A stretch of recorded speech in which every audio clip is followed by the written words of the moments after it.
Assalamualaikum warahmatullahi wabarakatuh. Apa kabar anak ustazah semua? Mudah-mudahan kita semua dalam keadaan sehat dan dalam perlindungan Allah Subhanahu wa taala.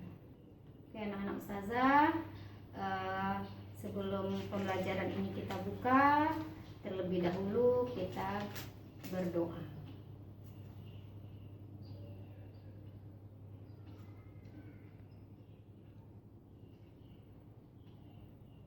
Oke, anak ustazah sekalian, hari ini kita ada ustazah akan mengajarkan pendidikan agama Islam.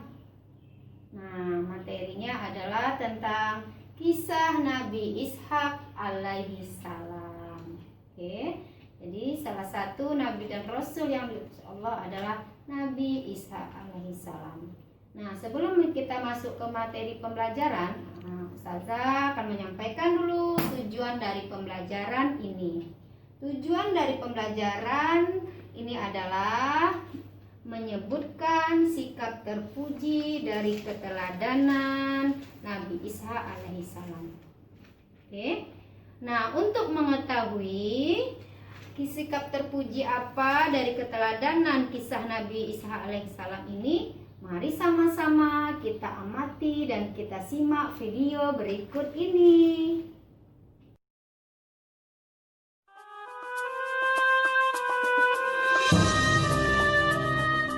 Kawan-kawan yang dikasihi oleh Allah sekalian, Nabi Ishak alaihi salam merupakan anak kedua Nabi Ibrahim alaihi salam hasil perkahwinan dengan isterinya yang pertama, iaitu Siti Sarah. Sebenarnya, di dalam Al-Quran tidak banyak menceritakan kisah Nabi Ishak alaihi salam. Hanya sedikit sahaja tentang kelahiran baginda. Allah Subhanahu wa taala memuji Nabi Ishak alaihi salam sebagai seorang anak yang alim dan sebagai seorang nabi soleh. Kelahiran Nabi Ishak alaihi salam amatlah dinantikan oleh Nabi Ibrahim alaihi salam dan Siti Sarah.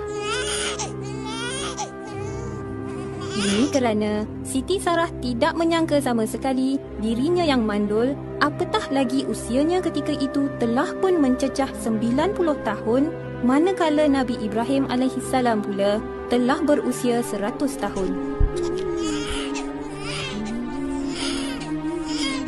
Mana mungkin mereka akan memiliki anak? Namun Allah Maha Berkuasa.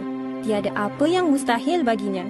Berita kelahirannya sungguh luar biasa apabila ia disampaikan oleh para malaikat kepada Nabi Ibrahim alaihi salam dan Siti Sarah.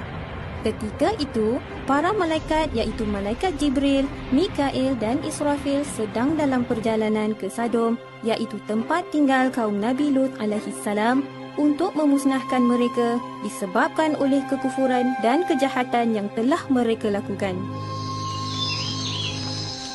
Bapa Nabi Ishak alaihi salam, iaitu Nabi Ibrahim alaihi salam, adalah seorang yang suka menerima dan menghormati tetamu. Semasa para malaikat berkunjung ke rumahnya, Assalamualaikum warahmatullahi. Waalaikumsalam. baginda telah menghidangkan daging sapi bakar yang baru disembelihnya. Tetapi pemuda-pemuda itu tidak mahu menjamahnya.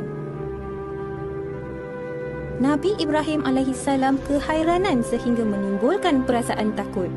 Para malaikat menyedari akan perasaan Nabi Ibrahim alaihi salam lalu berkata, Jangan takut, sesungguhnya kami adalah para malaikat yang diutuskan kepada kaum Lut. Isterinya berdiri lalu tersenyum. Yakni, di sana kami sampaikan berita gembira tentang kelahiran Ishak dan sesudahnya lahir pula Ya'qub. Alangkah gembiranya hati Siti Sarah mendapat perkabaran itu.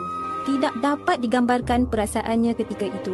Allah Subhanahu wa taala telah memakbulkan doanya dengan menganugerahkan seorang cahaya mata. Kawan-kawan, ketika itu saudaranya Nabi Ismail alaihissalam telah pun berumur 14 tahun. Masya Allah, Allah Maha Berkuasa. Jika Allah berkehendakkan sesuatu, segalanya mudah baginya. Kawan-kawan sekalian, menurut riwayat, pada saat Nabi Ibrahim alaihissalam sudah merasa ajalnya semakin dekat, Nabi Ibrahim alaihissalam telah mengahwinkan Nabi Ishak alaihissalam dengan seorang wanita dari kota Hanan, Iraq. Wanita tersebut adalah Rofika binti Bitawil bin Nahur.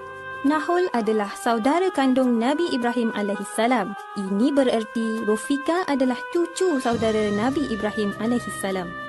Genap 10 tahun perkahwinan mereka, Allah Subhanahu wa taala telah mengurniakan kepada mereka sepasang bayi lelaki kembar. Yang sulung diberi nama Al-Ish, manakala yang bungsunya diberi nama Yaqub.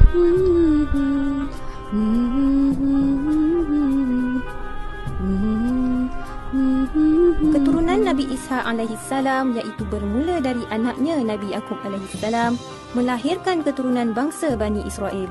Manakala Al-Ish pula melahirkan keturunan bangsa Romawi. Nabi Ishaq alaihissalam hidup selama 180 tahun dan setelah wafat, baginda dimakamkan oleh anaknya Al-Ish dan Nabi Yaqub alaihissalam serta ayahnya Nabi Ibrahim alaihissalam di kampung Al-Mughirah.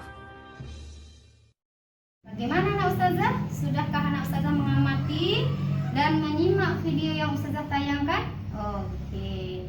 Ya, anak ustazah, ternyata sudah dikisahkan bahwa Nabi Ishaq alaihissalam anak dari Nabi Ibrahim alaihissalam dengan istrinya yang bernama Siti Sarah. Iya. Jadi kelahiran Nabi Ishaq alaihissalam ini adalah sesuatu yang tidak disangka, tidak sesuatu yang tidak diduga ya. Karena pada waktu itu Nabi Ibrahim alaihissalam dan Siti Sarah sudah sangat tua. Jadi mereka menyangka mereka tidak akan punya keturunan lagi, hal yang mustahil. Tetapi Allah punya kehendak, Allah punya kuasa. Akhirnya lahirlah Nabi Ishaq alaihissalam. Nah, kisah Nabi Ishaq alaihissalam ini diceritakan dalam Al-Quranul Karim surah Uhud ayat 69 sampai 74. Nah, kemudian Nabi Ishaq alaihissalam ini menikah dengan seorang perempuan yang bernama Rafiqah bin Batnail. Nah, dari pernikahannya dengan Rafiqah ini lahirlah 2 orang anak kembar yang bernama Ais dan Yakub yang akan menjadi nabi. Nah, ini Nabi Yakub anak ustazah. Jadi nanti dari keturunan Nabi Yakub inilah lahir kaum Bani Israel, dan dari keturunan Ais lahir keturunan bangsa Romawi. Oke anak ustazah, sekarang kita masuk ke kesimpulan materi hari ini. Ayo, di antara anak ustazah, siapa yang bisa menyimpulkan materi hari ini dari kisah Nabi Ishaq alaihissalam? Iya, yang pertama kesimpulannya atau keteladanan yang dapat kita ambil dari kisah Nabi Ishaq alaihissalam adalah iya benar, sabar. Nah, seperti yang dilakukan oleh Nabi Ibrahim alaihissalam dan Siti Sarah. Mereka selalu sabar ya dalam menerima ujian dari Allah. Kemudian yang kedua, iya, kita jangan berputus asa dari rahmat Allah. Nah, kita lihat Siti Sarah selalu berdoa, Nabi Ibrahim selalu berdoa agar diberikan keturunan. Walaupun suatu hal yang tidak mungkin bagi mereka untuk mempunyai anak, tapi mereka tidak pernah berputus asa, selalu meminta, memohon kepada Allah Subhanahu wa taala. Nah, jadi dari kisah Nabi Ishaq alaihissalam ada 2 keteladanan yang bisa kita ambil. Yang pertama, hendaklah selalu bersabar ya. Kemudian yang kedua, kita jangan pernah berputus asa dari rahmat Allah. Oke anak ustazah, mudah-mudahan anak ustazah paham, mengerti dan dapat mengambil kisah teladan dari kisah Nabi Ishaq alaihissalam ini. Mudah-mudahan pembelajaran hari ini bermanfaat.